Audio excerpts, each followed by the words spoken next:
Thanks for entering the crypt with us. We're Bone Patrol. I'm Aaron. Chris? Tyler. And today we have friend of the show who lives underneath us temporarily. Is that what I've learned? Yeah. Yes. London. Hey. So tell them why you're here. Why are you here? Why are you on? She loves New Orleans. I lived in New Orleans for a year and a half, Nice. and I learned a lot about all of the things that are creepy. Oh my gosh. What are we talking about today, actually? We're talking about gumbo and Creole. Crayola? Crayola. Like the crayons? crayons. Yeah, that can be creepy depending on who makes it. I was reading the doc in Tyler's section, just a recipe for gumbo. Yep. Wait, is it really? Yeah. You guys didn't read it? Oh, too bad. You didn't make us any? Oh, no, I was going to make it later.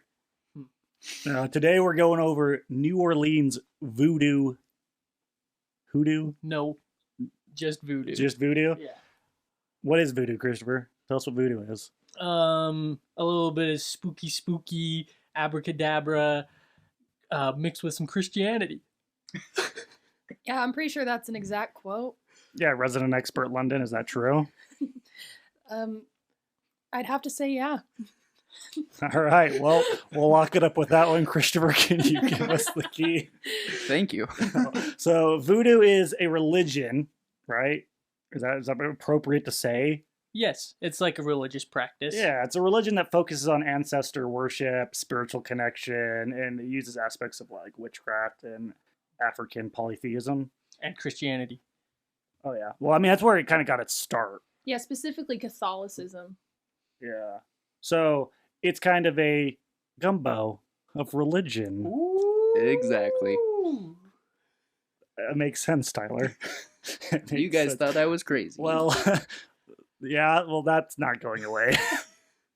But like most magics, voodoo has a bad rep for being evil. People just immediately attach it with like voodoo dolls and poking people and frogs.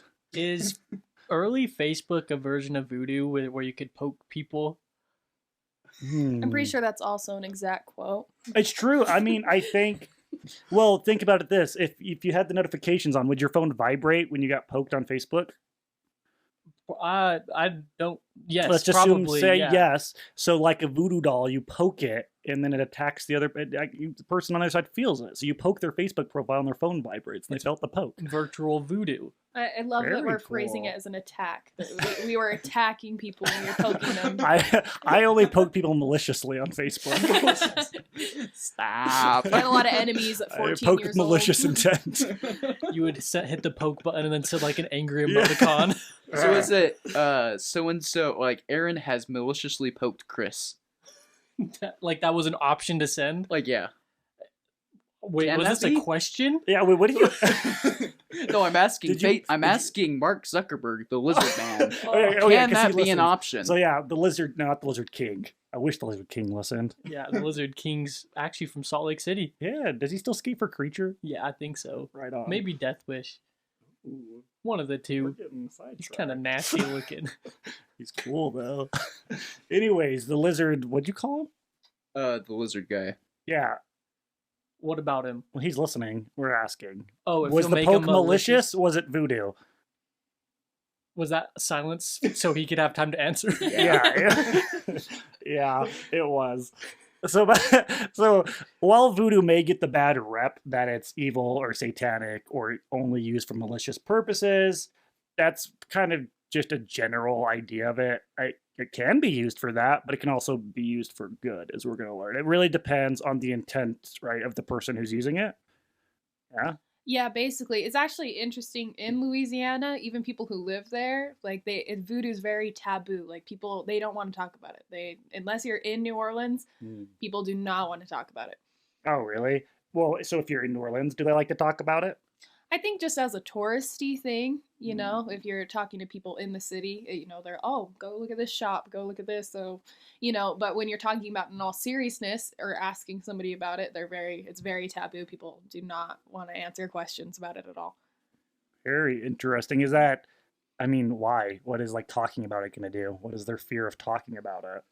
Well, I think because a lot of people there are Christian, a lot of people, it's called the Bible Belt. A lot of Mhm. people are very heavily into their religion. So I think just the idea of talking about it, it's very unknown. It's very creepy. Like, even people there don't know a lot about it unless they're practicing or know somebody who's practicing. So it's very, we don't want to talk about it. We don't bring that into our home. Yeah, so is it partially the idea that so they see it as evil, and if we dwell on evil things, then evil things can come to us. So if we don't talk about it or think about it, then we're like protecting ourselves. Yeah, I think that's where a lot of it comes from. All right. Do they have a problem that New Orleans voodoo is called voodoo Catholicism? Does that bother them? It probably does. Okay. Well, but I mean, that's what they call it. It's because, like we said earlier, voodoo draws from the Catholic religion, which was really the predominant religion of the people who captured the people who were then practicing voodoo, right? Yeah, this gumbo's starting to sound worse and worse. It's not a good gumbo. No. No Hey. gumbo's good if it's forced. So let's no. It has to be consensual gumbo. Yeah, of course. Imagine you're just asleep and I start pouring gumbo in your mouth. Oh, let me tell you, some people, they make the gumbo and there was not consent in what they were going to put in it. Okay, one time, you stirring the ladle and you're pulling out like a chicken foot. You're just pouring that back in there, pretending like you didn't see it. Moving on. Non-consensual gumbo. God. All right, but I think it's time we hop on the back of our old pal Rudolph fence and we power slam our way back into history. I think you just made up a new wrestling move, a power slam. No. That's a thing? Oh, yeah. So the power slam is where so imagine your opponent, instead of being vertical, is now horizontal, right? Do you have a picture you're looking at? No. And you've got one arm between his legs and one arm under his neck, and you grab him, and then you just power slam him. You just power slam him. Well, I would have, yeah. I think the power slam is also the one where like you can go like you go over their head and you grab them by the neck and then you slam, like you're slamming yourself with you know what? Okay, Tyler, am I describing this wrong? No, I'm looking No, at it a looks picture. right. It looks pretty The good. Brown Stoneman Power Slam compilation on YouTube. It's probably more powerful if you use voodoo while you do the power Oh my slam. gosh, what if he was just covered in And gumbo? eating gumbo. This isn't gonna load ever. Anyway, can we power slam or gotta pick something else? No, I like it. I just had never heard of a power Yeah, slam. so we power slam our way back into the history of Haiti, yeah, back in the where not so good old days. where gumbo started. I can't speak on that. Resident gumboer. I actually have no idea where it started. I just know that it will never end. Gumbo can't end. It is alpha and omega. It's a pretty eternal concept down there. Nope. Gumbo derives from West Africa. Oh, that makes nice. sense. That makes sense. Yeah. So. Nothing like eating gumbo out of a boot. Well, Oh, actually, what? that's not true.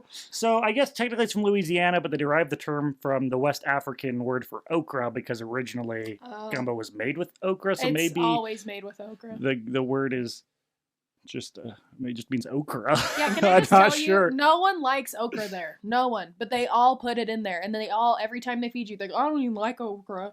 And then you eat it, and you're like, yeah, it's not good, but they made it. I've had fried okra. Yeah, fried okra's pretty good. Christopher? Okra's pretty gross. It's All right. gross. It's not good. Well, Fried yeah. batter is good. yeah, I think fried okra. agree. I like fried okra. I've never had okra. Not I mean, if you fry it enough that the okra's gone, I'm sure it's fine. It's just disintegrate. fried. I like fried. All right. So we are jumping to Haiti, right? Yes. Back to the. Well, I was gonna say good old days, I but I know. realized it's not good. It I was almost said old. that earlier too. I was like, that's not right. Yeah, because this all began with the slave trade, which was basically just taking people from their homes and then bringing them to other countries and forcing them into slavery, which obviously Haiti was a prime location for people to go and steal people and then make them slaves. At the end of the 18th century, there were over 3 million slaves from Haiti, right? In France? Is that, No, so or other way around? 3 million slaves in Haiti. yeah, so the French owned Haiti, like it was one of their territories. So there were 3 million African slaves in Haiti. Because Haiti was serving a the French. big place to make things like with sugarcane and coffee and stuff like Right. that. Yeah. So the French, were the French the ones enslaving them then? I'm assuming. Since the Yeah, so French- in Louisiana and Haiti was French owned. Okay. So obviously, as you would assume, the slaves didn't like being slaves, and so they started planning a rebellion, and a group of them started hiding in the mountains, and they were known as the Browns. Yeah, I don't know if that term comes from them or if that's what the French called them. Yeah, I mean, we don't mean it derogatory. That's just Yeah. what they were called. So at this point, the French were actually being outnumbered, like the ratio to French to slaves in Haiti. Yeah, there was a ton of them. Yeah, and so the slaves are like, well, guys, we outnumber them. Let's do this. Let's revolt. And the news of the French Revolution, which was happening in France, gave the slaves even more hope that they could overthrow the French. Well, I keep mixing those two words up. The French. Nothing like getting inspired by French. your enemy to French overthrow your fry. enemy. The French there in Haiti, and so this guy named is his name really Buckman? That's what Wikipedia said. Is it pronounced Buckman? I don't know. I read it. Buckman? Probably it's probably got like Bookman. a pronunciation that we would Yeah. butcher. Yeah, so he was the leader of the Browns, and he held a ceremony where they drank the blood of a black pig. Yeah, they they drink the blood of a black. Well, they pig. sacrifice and then drink its blood. Yeah. No, they just poked straws in it and were just sipping. Milton Head. Well, they They maliciously poked poked it. it. Yeah, Yeah, that's what I was no. gonna say. Oh, Zuckerberg there. They would just poke a straw in it and chase it, and when it would get tired, they would drink Oh a my little gosh, bit, and then the it would juice run. box method. Yeah, that's what I was that was saying. for you, Marky. And so so they're drinking blood, they're dancing. Yeah, they're chanting through the night like Santana, and then they focus their energies towards the revolution. They're like, all right, enough of this pig stuff. Let's revolt. I got enough pig juice in me. So, could we say I this could is, kill a man. could we say this was a type of chaos magic? Yeah, I mean, They focused their energies on like revolting, and their sigil was the pig. I think that a big part of it though is with chaos magic is that it's not consistent, and voodoo was something that was practiced. Voodoo already. though is not yet a thing. This is It is. So voodoo in Haiti at this point has already been practiced. Just not to the extent of drinking. right. So, Pig but do blood and we killing know if people. they were consciously practicing voodoo in this moment? I don't know what they called it because, like we said, like all seriousness, it was a gumbo of religions and practices. So Like, it's something. yeah. All right. Well, so they regardless of what it was, they focused their energies towards the revolution. Their agenda was to cut off the heads of as many French as they could. Well, I mean, that's what they were doing in France, so it like makes sense. The French were just going through and just beheading all of the royalty. I really like people who have big dreams, big. They're going to say big heads. So I can cut it off. Oh yeah.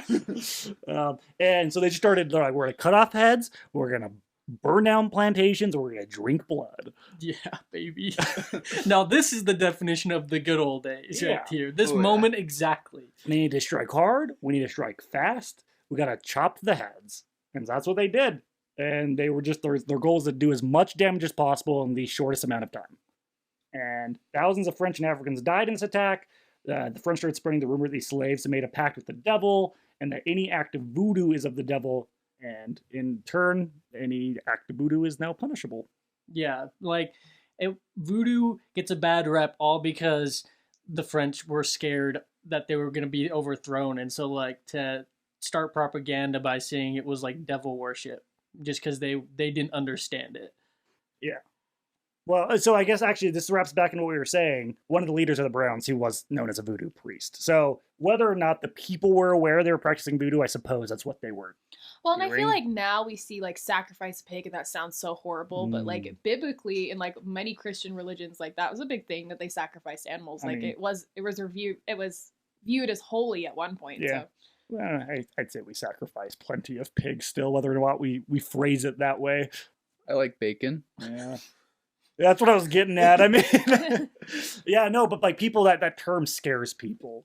Yeah, We should bring back sacrifices. I think it's interesting. I'm like, what are you sacrificing? Like, do you think the pig wants to be up there? He ain't sacrificing anything, He sacrificed a lot. A lot of blood.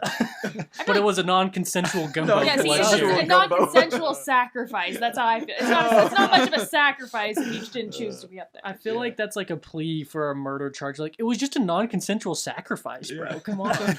So this non-consensual gumbo sacrifice was it was by this voodoo priest. What's his name? Macandal. Yeah, sounds good. Macandal. Yeah. Well, he was burned alive, along with like several of his followers, and to this day, Macandal is a common spirit that you call upon when performing voodoo. Yeah, because voodoo is very like based upon calling upon spirits and ancestors, creating high energy. So that's why I think it's like, I mean, it's like when you go to a party and everyone else is going a little crazy and you're like, I guess I'll go a little crazy. You know, it's to get high energy going. Yeah. Yeah. So that, since that guy was part of something with so much energy, you call upon him because he's got so much power.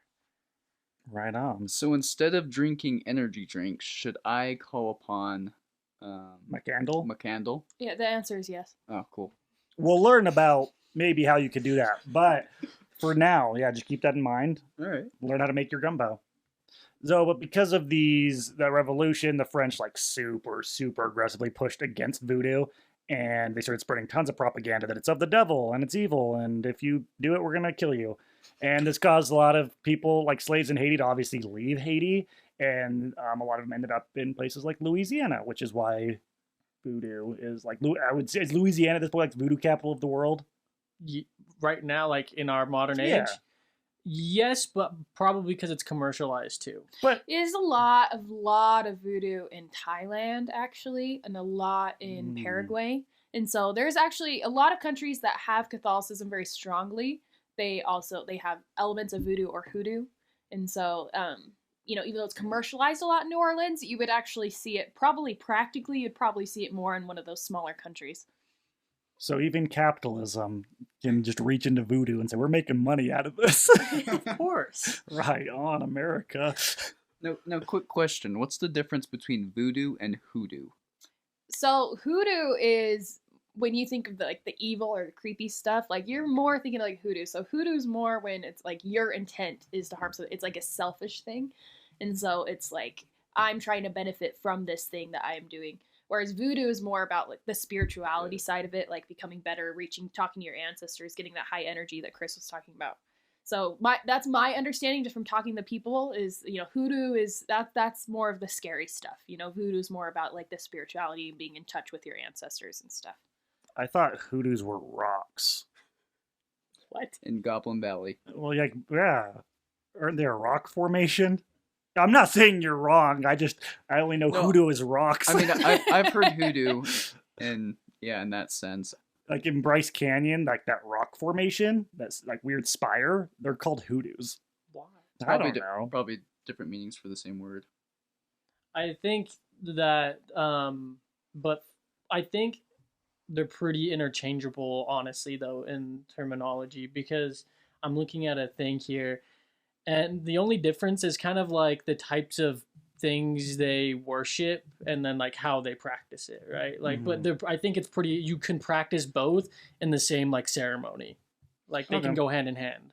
Well, and kind of like, I know we're joking about like voodoo being a mixing pot, but like essentially voodoo is kind of whatever you want it to be in a lot of ways. Like everybody practices it pretty differently. Yeah. And so I think, yeah, in that sense, like they would be fairly interchangeable because you are doing your own thing, kind of. You know what I mean? Yeah. Well, and also, I mean, part of the mixing pot thing continues on just to like what New Orleans was during like from 1682 to 1803 is when France owned Louisiana, and they had 15 different African groups that were living there, and they were all practicing like their cultural beliefs and their religions and their practices, and those all like became intertwined, just playing more into that voodoo really is a mixing pot of religion and beliefs and practices. Well, and that's like why the Catholics supported slavery in some ways, is because they felt like they were helping these African Americans or like these Haitians, like, because they're, oh, we're converting them to Catholicism, we're like showing them Christianity, we're like, because they're slaves, they get to practice this religion, and like they saw it as a very good thing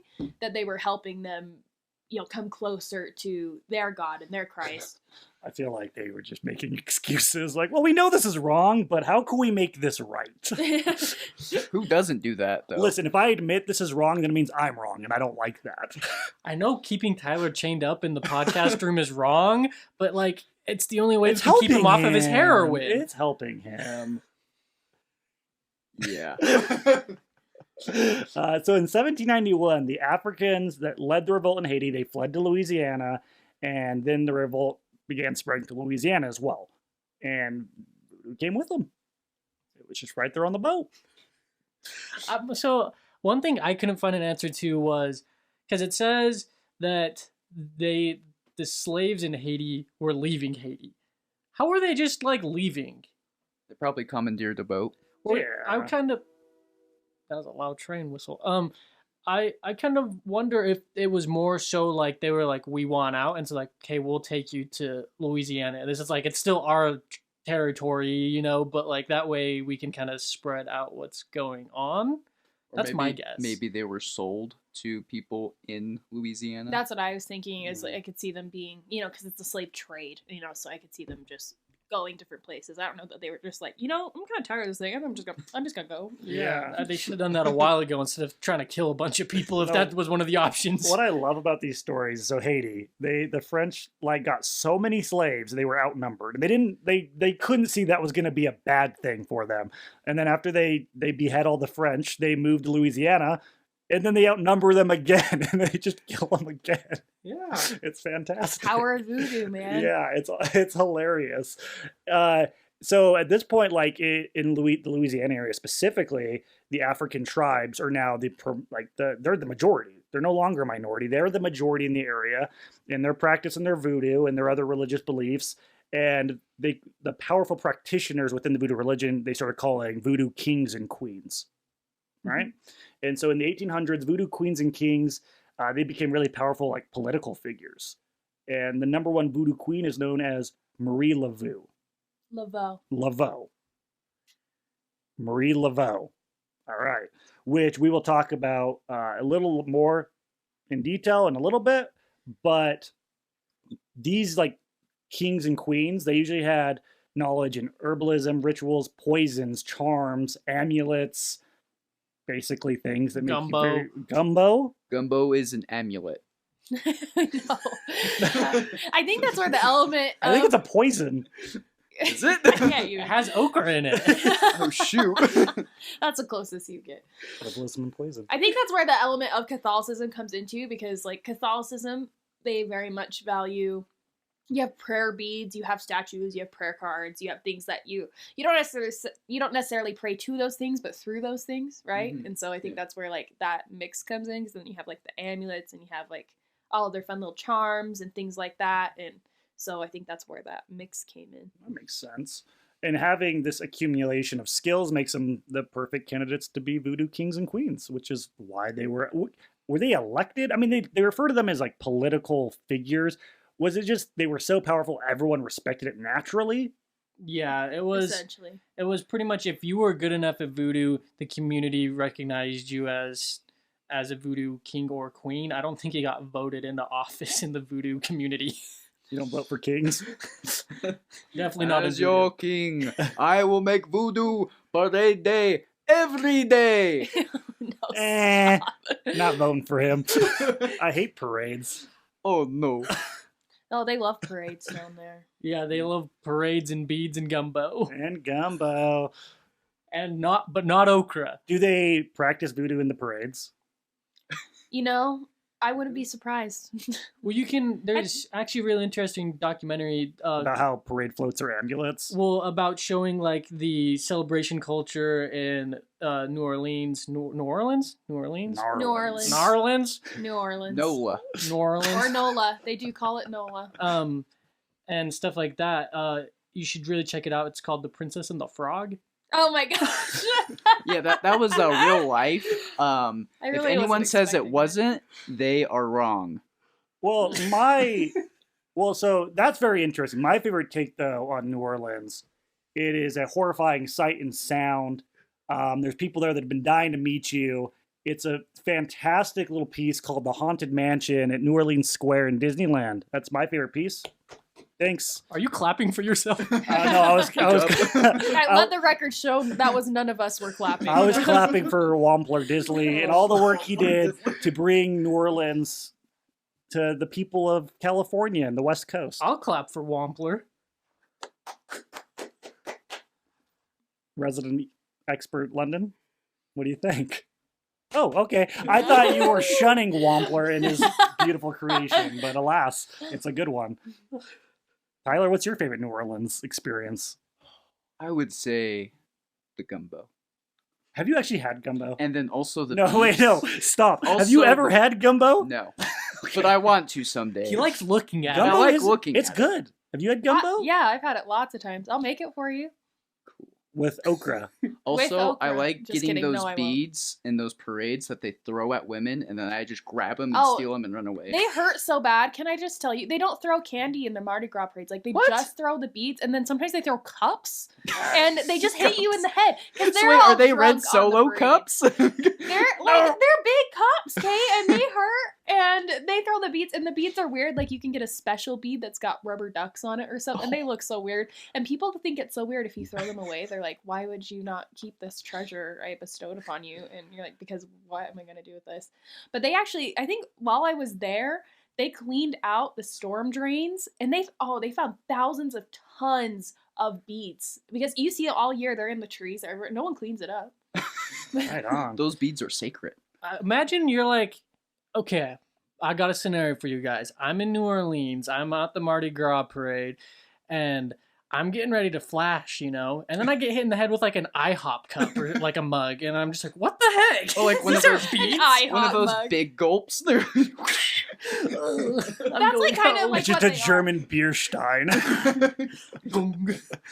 Get like the little voodoo birds flying around my head. Yeah, I wonder whenever- if the kings, because they have kings and queens in Mardi Gras. I wonder if that comes from like the kings and queens of voodoo, Mm. because they do. They actually like in Princess and the Frog it shows like this one major king and queen. But they have like a billion of them. Like I don't think it's that special. Like, but I don't know. She just used the Princess of the Frog as fact. Well, It's actually it's pretty accurate. It's so pretty I'm accurate. just well, saying, the she's idea the though, expert. so kings and queens though, I mean, there technically is no limit on how many there could be. If we were a small group right here, the four of us practicing voodoo, we could decide Christopher's our voodoo king. Do it now. I want Christopher to be the voodoo queen. It's actually funny Yeah. because in voodoo, the queens are usually more powerful than the kings. Oh wait, no, I want to be the voodoo queen. I want Well, that's not how it works. That's not how you become a king or a queen. I'm king now. That's basically what we were talking about before. No one voted. I want to be Gumbo Master. Gumbo master. Hey, that's my 76. Have you ever had gumbo? No, but I said Listen, I want to be. I went to New Orleans once and had gumbo. I was at the Blue Bayou. Oh, I know what that is. in Disneyland I was in with Disneyland. Wampler. I know. Wampler with Yeah, me. I wasn't fortunate enough to get in. I had to float through the swamp and listen to. But some I did- old I I've did never go been there. to Disneyland. I did go to the Blue Bayou in Disneyland and had gumbo, and it was really good. I don't know if there was wonder okra in it. tasted like real Real? gumbo. Tasted like good. I don't know. I don't know. like good. That's the only Gumbo gumbo I've takes ever had. so long to make too. They like make it for 2 days. Like it takes forever. They're so patient. I also had bottomless mint juleps. They were so good. You ever had a mint julep? This is way No, more what about is gumbo that? than it is about voodoo. What? This is They're one and the same. no. I have a recipe. Why haven't you had it Okay. then? So, because he doesn't actually, because he's never had gumbo in his entire life, but if we jump back to where we were, so the slaves are revolting, they lived in terrible conditions, but part of what brought them together and made them so strong was their shared belief in things like voodoo. And from the early start in Louisiana voodoo, it really heavily incorporated the use of charms and amulets for protecting, healing, and to harm sometimes.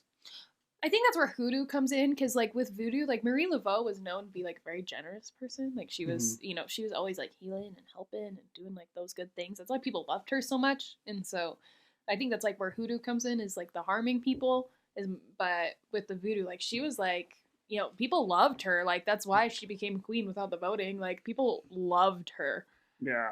Well, so she used it for good. Obviously, like people did use it to harm like their enemies or people they didn't like, and it really all just depended on how the user wanted to put its power to work. Like it just depends on the user of the voodoo if it's going to be good or bad, right? The voodoo inherently isn't good or bad. I think that to get a voodoo king or queen, you have to have a gumbo cook-off. like, a chili cook-off I think that's an exact quote. from Wampler. Princess and the Frog. Another thing to keep in mind is voodoo does not believe in one god. It heavily draws from multiple religions and believes that spirits all around are guiding forces, but it really, really focuses on like ancestors, right? Like that's a big focus. Yeah, ancestors, spirits, anything like that. High energy once again. It's really actually a common belief that jazz is voodoo because of like the energy and the dancing and stuff. For once, that wasn't a joke. That was actually a real statement he was making. So the Utah Jazz. Did you know that was actually, like, that was a Louisiana basketball team? That's why it's called the Yep. Jazz. I didn't know until I moved there, and I was Yeah. like, that makes so much That's sense. That's why their logo is a saxophone. Yeah, that Their makes music so note. much sense. Well, they have a saxophone on some of the stuff. Yeah, in the earlier days, Yeah. yeah. It That's was like my pretty cool. grandpa is the one who bought the Jazz. Larry H. Miller. Wait, are you being serious? I'm being serious. Is he a voodoo My king? grandpa will fight you. His name's Brent Brown. Does he bend over backwards? Yes. Yeah, yep. Are they both voodoo kings? Up for debate. We'll have to have a gumbo cook-off to find Yeah, we out. will. Except for, my grandpa's dead, but we've been dead a while. It's okay. Mine's not Brent Brown. It's okay, It's J.G. Whitworth. Dun, dun, 877. dun, Is that dun. really the thing? Yeah, isn't Yeah, that? Isn't that the 877 dun Cash dun Now. dun dun dun? Not a sponsor. Yeah, not a sponsor. I feel like cash now. That's got to be voodoo. You know, you just give me cash right now. I think it's alchemy. Alchemy. All right, that's for another day. But this is actually really cool in voodoo. So they'd make charms and amulets with different roots and herbs inside of them, and the different like plants they would use would either hurt or help people. And it wasn't uncommon for them to call upon different gods or other beliefs. Like sometimes even they just call upon like Jehovah or Jesus to like accomplish what they were doing. Like they really don't care as long as it's to their benefit. Yeah, I mean, well, if I'm having to get something done, if I have to fight a evil clown, I'm going to call upon Batman. If I have to find a Rubik's Cube, I'm going to call upon Optimus Prime. Just different jobs for different people. No, real talk though, is that allowed in voodoo? What? To call upon Batman? Yeah, or Optimus Prime. Yeah. I really don't think there's very many rules. Well, like I said, it's like your own thing. I don't know how much Optimus Prime's gonna really help you out, but I'm starting to think that chaos magic and voodoo are very, very much intertwined. The only thing with voodoo is they're very They consistent. have rituals. Upon their That's rituals. like that's And really that's it a seems big that's thing. the only place they separate though. Well, but chaos magic is you can't be using the same thing over Yeah, and over. So that's the. Other than that, is there a difference? I mean, no, but it's the same Very with like interesting. with most religions is like when they're drinking their sacrament wine and stuff, like that's their sigil. Well, it's interesting though how easily you could think you were practicing chaos magic and be practicing voodoo or vice versa. Right. Yeah. I mean, I think what happens is a lot of people start off practicing chaos magic and then they settle into something like, hey, I really like this. And now they're doing voodoo. Well, I mean, voodoo, hoodoo, who's to say? London is. yeah. Yep. Okay, now we get in the good part. The good part. The Voodoo Queen herself. Christopher, take it away. Jeremy. The voodoo Hi, queen, Jeremy O'Brien. That's it. That's the Voodoo Queen? Nice. Marie. O'Brien. I'm gonna say Laveau. this wrong every time. Marie Laveau. Laveau, the queen of all voodoo queens. What a title. Yeah, she's cool. Yeah. She's all right. Well, so in the tail end of the 19th century in New Orleans, slavery had freshly been abolished, and within the neighborhoods of New Orleans, there were 15 predominant voodoo queens, but the one that stood out from all the rest was Marie. And she was known as the Voodoo Queen, not just a Voodoo Queen, capital THE, the. Yeah, she's a big deal. When people hear of voodoo, like that's the first person you think of is Marie Laveau. Like her grave is in Louisiana, and like people go and mark tallies and do X's on it and like make wishes? Yeah, don't you have to like go to her grave and mark an X and spin in like 3 circles or something? Drink some gumbo. No, that's not even a joke. Is what we have to do. We have to like spin around, Yeah. and then like a wish will come true. We Is she have like a to yell genie? it. But they paint over it all the time, and so I just wonder, like, does that veto the wishes? Like, say you're like, hey, I want to get married. Like, you wake up, he's gone. The Is it grave's like pink now. is it like the monkey's paw? Ooh, Oh, it could be no. like the monkey's paw. So it's all good until they paint over it. I mean, I don't know. I don't know. Okay, wow. You have to ask Miss Marie over there. Some Yeah. people I'm believe afraid. she is just chilling in there. Like, so a lot of people believe that she's immortal. Like, that's a pretty Oh, common. she's still alive and living in New Orleans somewhere. Like, I think people like think she's just chilling in her tomb. She's just Oh. like sitting there watching Netflix, whatever. That's what Christopher does. Yeah, I just sit in a tomb and watch Netflix all day. She watches Princess and the Frog, and she's like, "This is so inaccurate." She actually directed the Princess and the She Frog. directed it. No, well, and it's fair. Well, fair. There's a reason for the belief, which we'll get into later. Because Yeah. there's some powerful magic. But to really show how powerful and well liked she was, she attracted 12,000 followers to like her religious practices, and they were both black and white. Well, if you look, that's important because just before that, the French were trying to make this out to be like Satanism and a really bad thing. And now these European settlers they're in on it. Like they like Marie and what she's doing. She did a lot of healing and stuff. I'm pretty sure. Yeah. So I mean, she was reaching out to a lot of people. They would come to witness her religious practices, and she was regarded as the most powerful voodoo queen, which meant people from all walks of life would seek her guidance before making big decisions. So kind of like a seer. Can you actually? Was she like? Does voodoo grant that kind of power? like looking into the future. Yeah. I think it grants more guidance than future visions. Yeah, that makes sense because it focuses a lot on the past, your ancestors, the spirits, people who've lived before. So like, I feel like it would be more like, oh, let our ancestors guide us, but not so much like oh, here's my crystal ball, like nothing like that. Not gypsy stuff. Right. But it could be incorporated once again. Yeah. Gumbo. Could we You know. use it? Yeah, You stir the gumbo, see what the future holds. I see in your future a Okra. hot dog. a hot dog. Ooh, I hate Ooh, hot dogs. hot dog gumbo. Hot dog gumbo. I'm getting that tattooed on my thigh. Inner or outer? Both. Yeah. So who is Marie? Well, she was the daughter of Charles Barkley.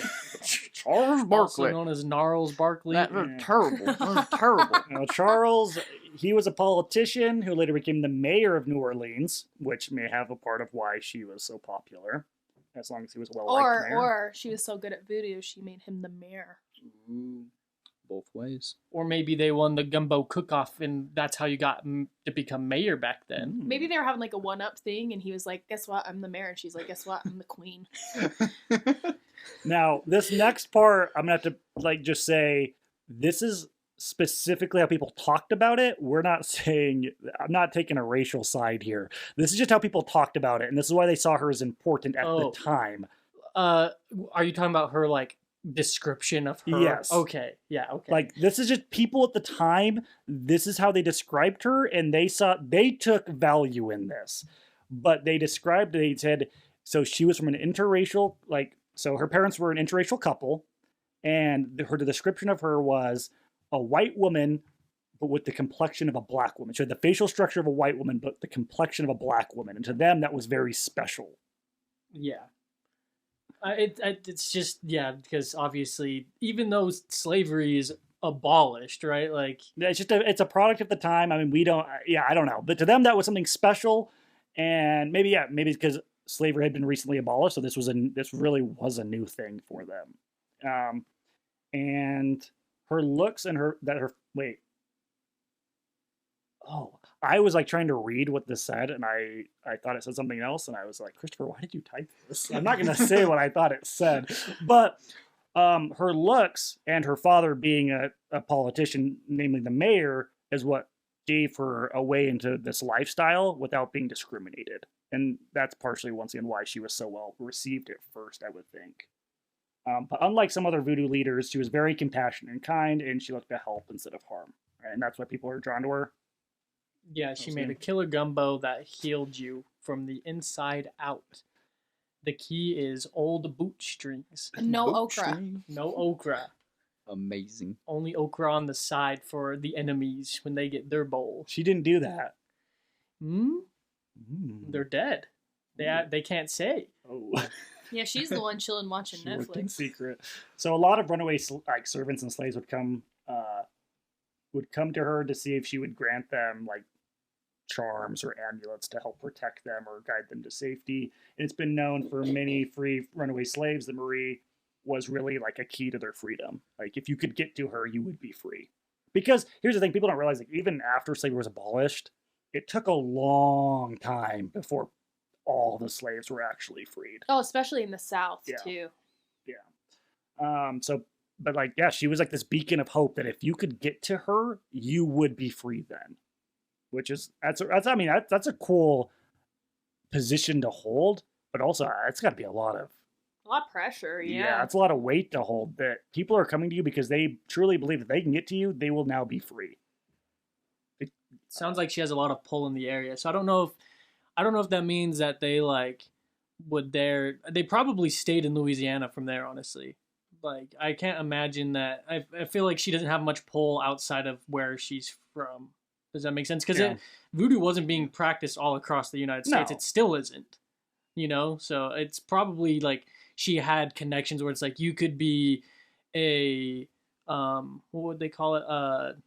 The people who mend houses and like take care of everybody inside, and Like they're a like servant? painting like a servant, right? What do they call indentured servants? Is that what they call it? Indentured servitude Yeah. is something different. That'd be Well, maybe so an indentured servant is somebody that they would bring over from Europe, and they said, "Listen, I will bring you from, or not necessarily Europe. It could be from Europe or from Africa. I'll bring you from your country to where I'm staying. I'll pay for you to come over here, but you have to work for me for X amount of years, and after that, then you're free." So it's not a slave. So I guess they could have been. Yeah, there was a lot of black indentured servants Yeah, they were. in Louisiana. But indentured servitude is like it's a consensual thing because No, you're that's what I'm benefiting out of thinking it. is It's what- consensual gumbo. she had It's the always back to connections. consensual good gumbo. consensual gumbo. She was able to get them that opportunity. Yeah. But before, this is super interesting. Before she was the Voodoo Queen, she was just a hairdresser who was practicing voodoo. Yeah, just cutting hair and keeping the hair and putting it in amulets. She's like talking to you, you go in there, you're having a hard day, you're talking about your husband or your boyfriend or your girlfriend or whatever. She hears all your problems. That's probably made her go, I want to fix these problems along with this awful perm that you have. Well, on top of that, at the time, like going to the hairdresser was a big ordeal. Like it was costly. So yeah, she was hearing all of these people's problems and their secrets, but these were like high-ranking, powerful people. So she had the inside scoop of everything that was going on, which gave her a lot of pull and influence. So, was there a little bit of politics in becoming the Voodoo Queen? Maybe. Isn't there politics and everything? Not coronavirus. Oh, that's politic free.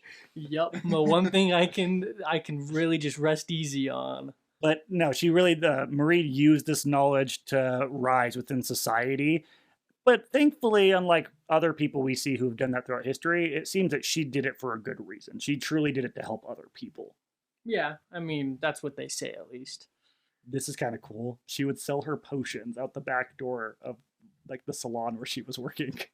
Have you heard about the controversy with Popeyes selling chicken sandwiches out the back? Yeah. Employees do? Yeah. No, Wait, they what is do? that? Yeah. Well, because Well, when it first came out. Oh, well, when a it big was so- problem is they run out of chicken. Yeah.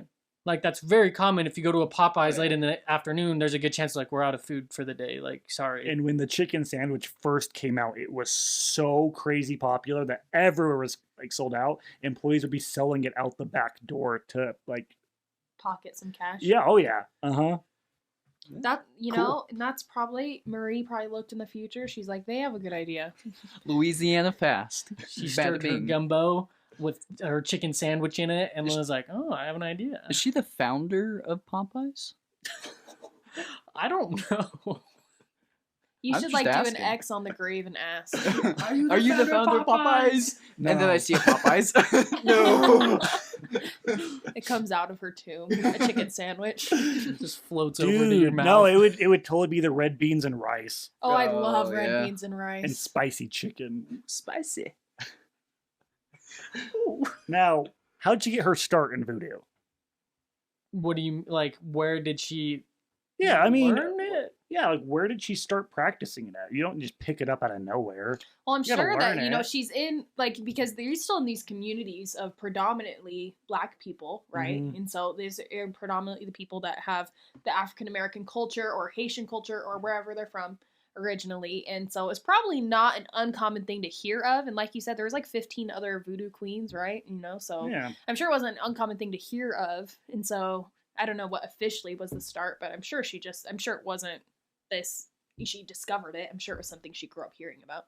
That would make sense. And who knows if her parents were into it at all. I don't know much about that. Or like any other relatives. Well, it already sounds like high-ranking politicians and powerful people are using it to, like, they're not practicing it. They're going to people who do practice it Yeah. for their benefit. So Right. Well, with Marie, after she began to master voodoo, she went to a voodoo doctor by the name of Dr. John, and she started guiding her through voodoo practices. At this time, voodoo was still very much being shunned as devil worship and satanic practices, so they had to practice voodoo in the shadows. yeah, What a It's- sentence. it's funny because all these powerful people are wanting to use it to their benefit, but it's still like one of those things where it's like if you're doing it, like it's not punishable, but it's like It's taboo. it's It's Yeah, taboo. taboo. not the coolest thing to be caught doing. Now, Dr. John was known as the voodoo doctor of the 19th century, which is cool because he was a voodoo king, but you know you're real powerful when they give you like a secondary title. They give you a PhD. Yeah, Yeah. he just went back for his masters, and then he just went from there.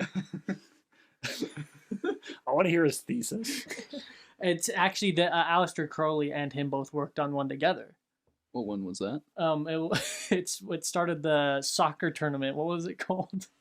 The episode that will Oh. forever be Oh gone. my gosh, Yeah. yeah. That's Oh. so sad. That brings a tear.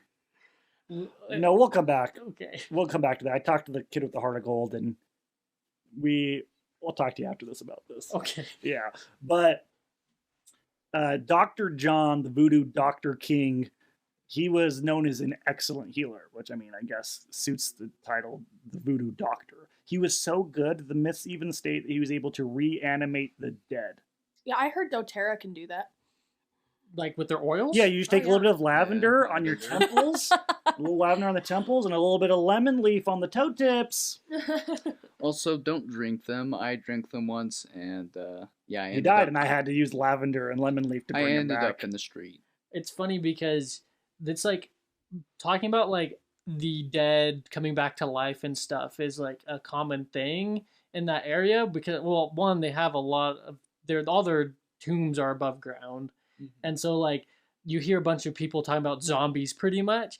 And it's, as far as we can tell, it goes back to Dr. John being able to reanimate the dead, is where zombies in New Orleans comes from. Yeah, and people were starting to question, well, if this man can bring the dead back to life, why is he not the face of voodoo? Like this guy had powers that no one's heard of, and it's because, well, Dr. John came out and said the whole thing was a scam.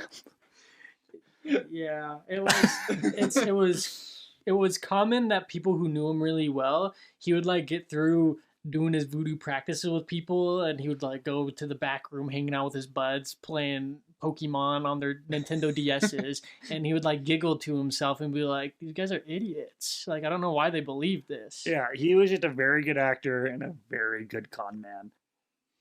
Which is interesting because, you know, it's still so, like you said, like it's heavily, we think about it all the time, the resurrecting of those people. And like you're talking about the tombs above ground. Like I would go to these cemeteries all the time. You know how often I saw that like graves were robbed was like really often, like that they'd be like cautioned off because someone would break into it. And they'd, you know, get into these tombs, I saw there was like a skeleton once. I saw this skull like just hanging out in there, like, because it was all broken into. And so it makes you wonder, is this because like people are just, you know, they're looking for the valuables? Are they doing some weird kind of voodoo that we don't know about? Like, it's really interesting. Yeah, so in the Philippines, they have it. It's similar, like in New Orleans, where they have the graves above ground, And I remember one experience. I was walking through the graveyard with my companion as a LDS missionary, and we saw someone grab a sledgehammer and break a grave, and we're like, is he supposed to do that? Yes. And yes, so he is. we're like walking, and like we see this guy like pull out like like the casket, and I don't know what they were doing, and we just ran away because it was kind of scary. Yeah, I don't think he was supposed to do that. Yeah, you're not supposed to do that. Well, grave robbing, obviously, people buried with valuables and belongings and such, right? But it's actually a big thing within New Orleans is that they would bury. There's rumor of there being the most powerful gumbo recipe in one of those tombs. Oh my And you have goodness! to- I really thought you were going Well, somewhere. the real question is though, so if Dr. John came out as a scam and Marie practiced under Dr. John, and we'll in a second talk about people like Fred Stagn who practiced under John. If the one where they really learned their like masterful practices from was just a con, is gumbo even real? It's a hologram. You don't eat gumbo. Gumbo eats you. Ooh. Are you trying to claim that gumbo actually originates from Russia and not from West Africa? I thought those were the same country. He has been locked in this room for a very long time. I think we need a different kind of expert in here. Yeah. We're going to find someone to replace you, Tyler. You're done. Oh no. Yeah, I think we jumped the gun a little bit though. But yeah, so Marie did end up going to Dr. John to practice. Yeah. Yeah. She did. Yeah. Uh-huh. And then Dr. John also went on to teach a guy named Fred Stagn, which this guy is awesome. So Fred, he was a slave who found out he was of royal descent in Africa. So he devoted his life to researching and becoming a voodoo leader. He then traveled back to Haiti to gain a knowledge of voodoo, but then he still lived in New Orleans, so he would travel between the two. He eventually started training under Dr. John, just like Marie did, and Fred would put on a performance that was known as the Chicken Man. I love it. He would dance, perform magic, and chant, all leading up to the main event where he would bite off a chicken's head and drink its blood. Now, this dance, is this the chicken dance where it originates from? It is, yeah. Oh my gosh. And I did this as a kindergartner in front of my parents, not knowing I was supposed to bite off a chicken's head. Well, so this is interesting. So this story of the Chicken Man, you see it throughout history with people like Ozzy Osbourne, but he got it confused and he did the Batman. Oh, I forgot about that. Him biting off the head of the bat. Yeah. But like he put on performance, he would dance, he would sing and chant, and then he bit off the head of a bat. What's the difference? That's what the movie The Greatest Showman is about. Ozzy Osbourne. Yeah, no. So he was one of those things that people who like were serious about practicing voodoo, when they see him doing this and attracting a lot of followers, they're like, he's not doing anything but like mutilating chickens. Yeah. Like this doesn't do anything Yeah. for anybody. He gained thousands of followers, but in reality, it's probably because it's like this dude he eats chickens live on stage. So can I gain thousands of followers on Instagram for going live eating chicken heads? Yeah, and you Not can quickly anymore. get banned. Nope, Yeah. I don't think so. Yeah, You not will, anymore. but then you'll get banned. Actually, no, you can't because animal abuse was just made a federal offense in the U.S. So no, you could go to prison. Well, And can get I be 1,000 the queen fans. in prison? Yeah. I feel like I could. Go for it. Just bring some I'll chickens in. support you. I'll in just tell all that. my followers to like commit a crime and come join me. This is a cult now. Yeah. The one thing, if you are one of her followers, you don't get to choose what prison you go to. So there's Oh, that. I'll make it happen. Okay. Use the chicken blood. We'll see. Yeah, drinking some chicken blood, some powerful gumbo with no okra. Okra for the guards, though. So he said his name's John Stagn, is what he said? Fred. Fred Stagn. So did he ever come out and say, this was a sham? Did anyone say anything about that? Because what makes me wonder is, on the side of optimism towards this being actually a spiritual thing, is that this Dr. John person, like, could there be a reason that people are just saying, people say things about celebrities and people they value all the time. They're like, oh, it's fake, or, oh, they did this thing. Could it be possible that maybe he was being framed to be a fraud? Well, So I guess that's true. So the people who knew Dr. John claimed that he himself said he was a scam. And then as far as Fred, it was other practicing practitioners in Voodoo that claimed he was a scam. It could have been they were just jealous. It could be like, well, why don't I have thousands of followers? Why don't I it could have just be the guts jealousy. to bite on And so that? they're like, well, I'm going to claim he's a fraud because I'm jealous. I think also on the flip side is he didn't get famous for his charms or his healing. He got famous for this chicken man maneuver. Yeah. chicken dance. So that's why I think people are like, this isn't doing anything. He's just putting on a show. Like, you probably chant something probably a and it's good like, show. you will all gain a massive fortune. And people are like, this was great. I'm bringing my kids next week. Family Did you time. have to bring a chicken? Was that your entrance into the You show? have to bring a chicken so he could bite its head off. Yeah. So Fred, we just want to talk about him. Sorry. And that's how they stamp your ticket, is they bite the chicken's head off. Fred, we just want to talk about him because he was really cool. But back to Marie. So after being taught the ways of voodoo by Dr. John, she started her own practice. Marie's practice included Christianity and Christian prayers, and she even encouraged attending Mass. Yeah, she was like, That's hey, it's all interesting. good over here. No chicken head Which biting. is why she had such a large population of white people who followed her, because they were That's what I was thinking. yeah, they were Christian. That's And- interesting. yeah. I mean, yeah, that makes sense that, because they draw from, it's basically polytheism, like, like they're drawing from all different kinds. So just anything that would increase your spirituality, that she would encourage that. That makes sense. I kind of want like an Office version show of Dr. John, Marie Laveau, and Fred Stagn. Like, just because, she's like taking it seriously and working hard. Dr. John just like, yeah, these idiots. And then you got Fred. He's like, come on, watch me eat this chicken. Where it's like a mockumentary where they're just trying to like. I think Yeah, like Fred's the true believer. of Yeah. voodoo.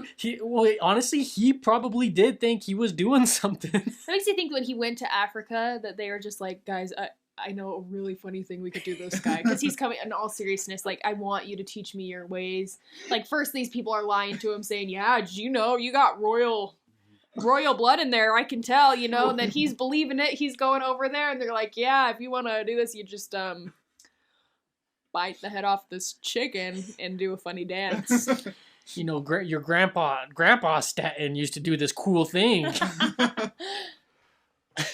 Poor Fred. He just had so much. Yeah, he saw what his ancestors had accomplished. He's like, I'll never get there.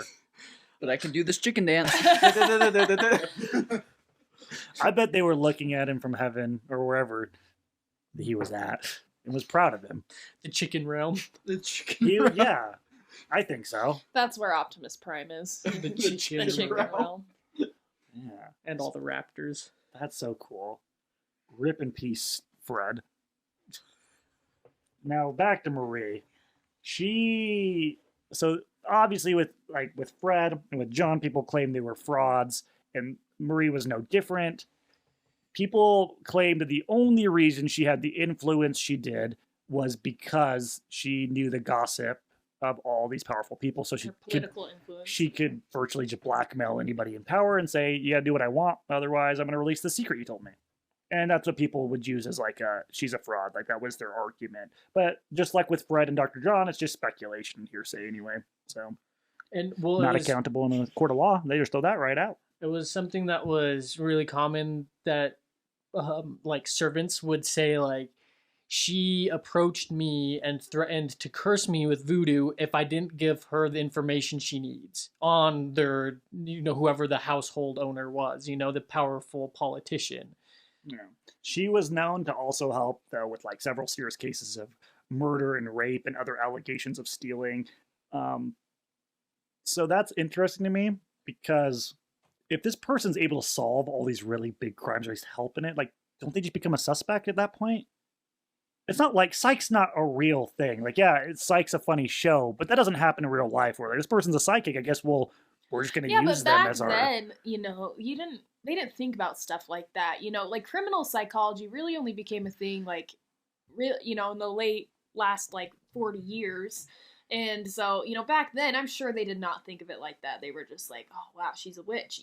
That's a big thing. Magic, if they didn't understand it, was a witch. She turned me into gumbo, but I got better. I just have to, I don't know. I'm convinced there's got to be one dude out there who's like, why are we listening to this lady? Oh, for sure. Oh, Like- for sure. Like, but- she's got to be the one killing the people. That's how she's solving the crimes. No, well, back then you have to realize what it was go to the Chicken Man dance and then go to the courthouse and watch Marie Laveau get this guy out of jail. What a wild time. What a wild time. Was New Orleans a religious oligarchy under the Voodoo Kingdom? I think the difference is a lot of people used it to get guidance, but not that many people actually thoroughly practiced. So, did you have to listen to the kings and queens, or were they just... I don't think so. I think, Just well, think of guidance. it even now when people, something unknown happens, something scary happens, like people will turn to everything, you know, they go get mediums, they go look at tarot cards, they go look at, you know, they talk to every kind of religious leader and try to understand meaning to things that sometimes honestly don't have any meaning. They're just things that happen. And so I think that is probably more of like what it was like. It wasn't so much that they were ruling over New Orleans. It was more like, you know, these people provided answers when they didn't have an answer, so they were respected. Yeah, and so Marie's legacy, it still is the Voodoo Queen. Some consider her a saint, some consider her a fraud, and within the Voodoo community, it's still a very powerful spirit you can call upon if you need guidance or help or healing. So that's very interesting what she built, which led into the Voodoo in modern times in New Orleans, which is, like we talked about, it's still very prevalent, but it's mostly commercialized, right? Voodoo donuts. Like, that's really There just... was that's a good definitely place.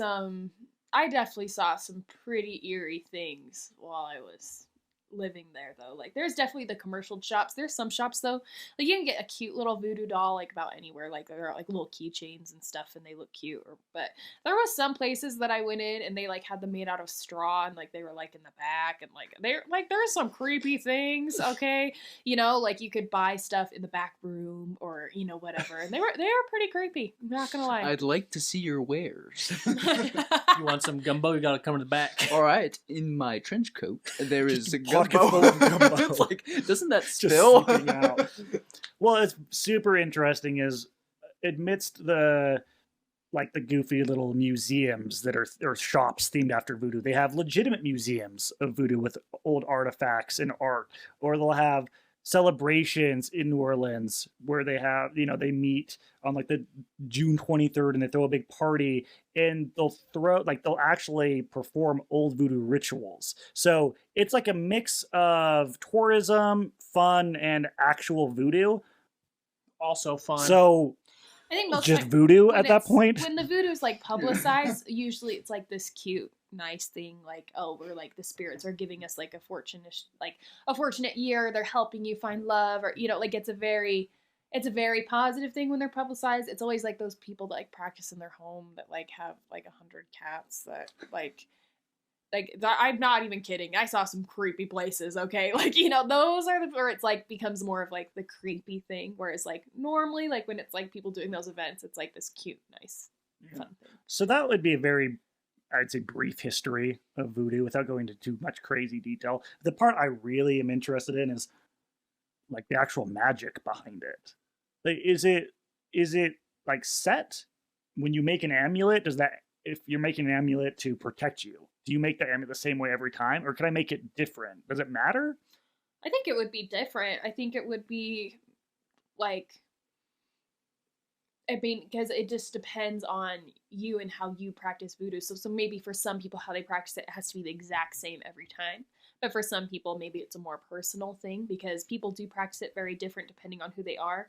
Like their rituals are similar, but for some people, they're very like exact, you know? But for some people, maybe it's like, okay, this is an amulet, but now this one's an amulet, but now like I can do this and make it a little bit different. But I'm sure there's plenty of people that this is an exact, we have to do this. Where the they same almost every have time. like a recipe where like you have Right. to have this, this, and this. Yeah. Gumbo. I just heard recipe. That's why I said gumbo is an amulet. Well, so That is not what you when I said Tyler has a recipe for gumbo at the end, it's true. Tyler, you did some research in like different like amulets and spells and things that they would Yeah, and how they did them and what they would use. So I kind of focused on West Africa and the country of Benin. It's a really small country. Like, it's just off the coast. So basically, some of these charms are called juju. They're also called, juju, which means fetish, not the one you're thinking of. Basically, fetishes. Wait, if it's not the one I'm thinking of, this isn't a family-friendly podcast anymore. It's the second option of definition. It's basically an inanimate object worshipped for its supposed An inanimate Yeah, object. not intimate. That's Yeah, that's you're still the on the first wrong definition. Sorry. You're still on Inanimate. definition 1. definition 1 and definition 2 mixed together.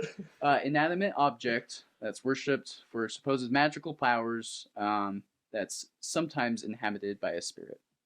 And so basically in this West African country of Bien, they have these huge like voodoo markets, and like I was watching this YouTube video of this guy who was like wanting to become like a voodoo priest. And so he goes to this market and he's looking at all this stuff, and he has his guide with him, and he goes, this dried up monkey head, this is used for wisdom. And then he picks up a dried up crocodile head. He goes, this one's used for strength.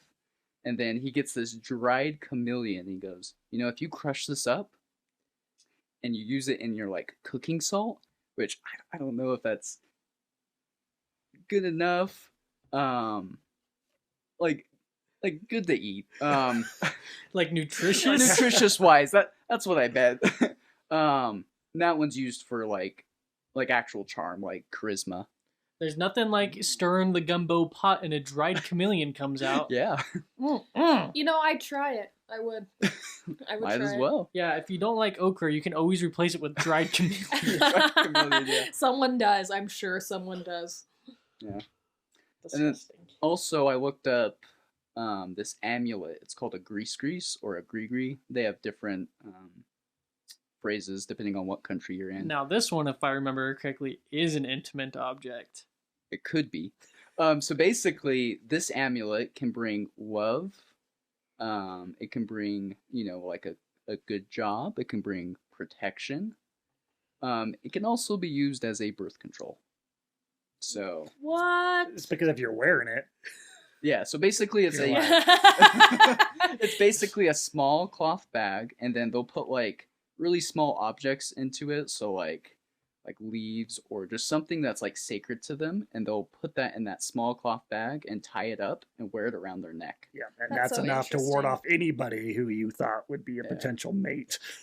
Well, and so that's Depends what you put in. Gumbo, of course. Gumbo, it's a sack of gumbo. It's just this wet, leaky sack you're wearing around your neck. Anybody want some gumbo? Hey, ladies! How's it going? Would you like a hot dog gumbo? It is literally the definition of male birth control. Awesome. So you're saying if I take this amulet off, Yeah. Nice. Well, how is it both a love attractor and then a love detractor? it depends on what you put inside of it. Gumbo. Well, Gumbo. there's like, I love you like a brother. Versus like, Ah, I want to have You're your such child. a good friend. You mind if I have some of that gumbo from that sack, please? That is so disgusting. But yeah, those are the basic charms I found that were pretty interesting. Well, and if you want to have like a DIY, you can just fill a sock full of gumbo and wear that around your neck. Yeah, That is the I've done worst that thing before. You've ever said. It's a gravy bag at home. Yeah. Well, so there's some basic gumbo recipes for y'all. I don't want to go too much into that because if you make the gumbo wrong, I don't know what happens. Is it- Jazz. well, no, is voodoo... it could be beautiful. But is voodoo like chaos magic where it's like you should do like with a precaution? Is it potentially dangerous if you do it wrong? Yeah, I mean, well, you're calling upon spirits, so you call if you think you're getting Theodore Roosevelt, then you accidentally call upon Hitler. Some people see them as one and the same in America. I don't think a lot of people do. I don't know. I would say if you're gonna practice voodoo, just be careful. Yeah, you might get someone you don't want in your room. You might I feel like maliciously poke somebody on you might accident. maliciously poke somebody. Do they still have that on Facebook? The poke option? Yeah. No, I don't think so. I don't think I've seen it. No, I would know. Just kidding. Huh. Mark, wait, give him a minute to answer. A moment of silence. For Mark? Yeah, Mark. Nah, Mark doesn't get a moment of silence. No, because he needs to answer. He says, yeah, no. He says, no, it's gone. Oh, you can hear Mark. We're practicing voodoo. We're calling the upon the gumbo. spirit of Mark Zuckerberg. The spirit of Mark Zuckerberg. He's just like in his room, passed out right now. His spirit's over here. Astral projecting through the gumbo. Made this cool new face filter today, everybody. I'm proud of you, team. So that. I can't even process what I was gonna say. Also, if you look up like pictures of voodoo ceremonies, there's a real cool picture of Cousin It riding a motorcycle. Oh, so this is another thing that I kind of wanted to talk about. So in West Africa, they have these guardians of voodoo, and if you scroll down to like the bottom of the document we have, I like how you said that. Like everyone has our document. Everyone talking scroll to down. Christopher. Everyone go Flip to to page side 4 in your B and then textbook. insert and rewind. And basically, these guardians of voodoo are like almost a. They're not like a police, but like an unofficial police force. So like they'll like protect the village and like try to like find people, like find criminals. That would scare me so much if Cousin It on a motorcycle was chasing me down because they thought I committed a crime. Well, honestly, like they believe that once you put like this ceremonial like Cousin It costume on, that you gain superpowers. Like you are powered by Don't you? spirits. I feel like you gain. I mean, if you're riding a motorcycle in a Cousin you're like, It people are just costume, avoiding me all of a sudden. I know this is a superpower. but these guys are so cool. I was watching a video, and I think it was the same video with the charms, and they have this like festival, and you know, like they're all dancing and like having a good time. Some people are shooting off firearms, and these guys in these haystack costumes just start dancing, and everyone's cheering, and like these guys are cool. Yeah, they're pretty cool. I think I'll become one. I like that he's on a motorcycle. Yeah, he looks like he's just doing donuts and everyone's just watching him and cheering. Yeah! Don't Marie get your hair Laveau. caught in the spokes. Marie Laveau's watching this on YouTube in her tomb. Like, what is What this? is What has this become? I mean, we go to like carnivals and stuff, and people are like getting on motorcycles on those big metal cage ball things. Like, What's the Oh, difference? like in the Same Simpsons thing. movie? yeah, I'm starting to realize voodoo is practiced everywhere. yeah. You just don't know you're doing it. You have a motorcycle. You got gumbo. If you're riding a motorcycle, you're practicing voodoo. If you're eating gumbo, voodoo. If you have chickens, possibly voodoo, depending on what you do with those chickens. You got a sock. You might want to to pull the Fred Stagn and just bite the head off. Try it. Try it sometime if you have. Hey, I know actually one of our listeners has chickens. Becky, Bite it. send a video to us. I don't want to see the video. But yeah, I mean, I would say that's a pretty good overview of New Orleans voodoo, right? It is New Orleans, just so you know. They get mad if you say Yeah, New I'm Orleans. from the West. Cowboys. Nola. They probably call it Thule and Timpanogee. They probably You know, don't even say I either of those. I don't think they Hurricane. say Timpanogi. Hurricane. Well, to all my New Orleans listeners, You're gonna get cursed. bring it. I would actually, if someone out there knows how to voodoo, try to curse me. Thank you. Sorry, I'm messing around with our Google Doc page and I'm resizing the picture of Cousin It. He's But massive. Is there anything else that anyone wanted to add? No, but I do think it would be interesting to sometimes do this. Sometime get into like the jazz part of it, because like jazz is violent. Like it would be cool to do a whole episode on jazz. Yeah, I agree. Like the voodoo aspect of it. They would like shoot people for playing a note wrong because it messed up the ritual. Yeah, Like it's crazy. yeah. We'll have to do jazz. Yeah. We'll just do different sections of voodoo. Get a little more into it. Yeah. A little more intimate. Yes, I My like that. sock- We'll make full of some gumbo. amulets and we'll get ready. We'll get a Oh. bag full of gumbo. Have a good old time. Hopefully this time I can make my amulet right so I can attract somebody. Ain't no one coming in here with you chained to the corner like that. Oh man. I have another visual before we say goodbye. Imagine a kind of dirty blue crock, like it's been worn. It's a little. You talking about the shoe? Yeah, the Oh, crock. yeah, the shoe. It's worn down, full of hot dog gumbo, just oozing out of its orifices. And you put your foot in it. Yeah. Squish, squish. I think that would be the curse that you were asking for. If you think that's a curse, then I say bring it. I would love nothing more than to wake up with hot dog gumbo in my shoes every day. Imagine you're like waiting in line at Disneyland. You're in New Orleans Square. Listen, I'm reading the word right behind you, and it very telling clearly you. says New Orleans. It's New Orleans, I'm telling you. They actually have a town that's spelled, how do I even spell it? But it's spelled Yeah. like Nacogdoches, but it is pronounced Natchitoches, but it's spelled Nacogdoches. I mean, it's like Louisville, Kentucky. Or what do they call the Appalachians? Appalachian Mountains. Yeah. They say everything different than we do. Yeah. They have Appalachians. some weird things. Let me just tell you, like, they always say, when they're going to the store, they always say, I gotta go make some groceries. Like, they always say that. I'm like, what are you making? Tell You me. know what? Okay, if we're talking about how words are pronounced here, it's not grocery, guys. It's grocery. Okay, it's not gross. It is. It's pronounced grocery. It's the grocery store. I say grocery store. And the guy who bags your stuff, he's the grocer. Yeah, I'm pretty he's sure gross. it's Grocher. The grocer. He's one of the spirits called upon in Voodoo is the Grocher. Well, Sounds like some messed up Sesame Street character. Yeah, it's Grocher want gumbo?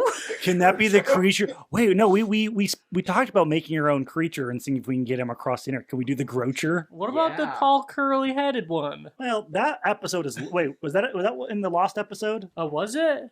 I No, I can't don't think remember. it was. We have to apologize. We had a really good episode we did with the kid with the heart of gold, and it was lost due to technical difficulties. Yeah. It was do like virtual 2 hours of Voodoo. recording, and it was gone. So if you know Voodoo, please bring it back. Please. But bring it back better. Next time we record with him, I am Reanimate the dead wearing friend. my Grigri sock full of gumbo. All right, Christopher, you want to lock this one in the crypt? No. Thanks for asking, though. Is it like a semi-lock? Yeah, we could lock it. Can you lock up Voodoo? I don't think so. There you go. And then everyone has to draw an X on the tomb and spin in 3 circles and say their wish. Ready? Yeah, you say it out loud? Yeah, you have to yell it. You have to yell Yeah, your don't wish? lean into the mic when you're yelling, please. You ready? 1, 2, 3. Going to Gumbo! Disneyland! You guys didn't do a wish. Yeah, no wishes for you. And Oh, a you good- guys didn't spin, you liars. No, we did. And a good night kiss. That was a gumbo slurp.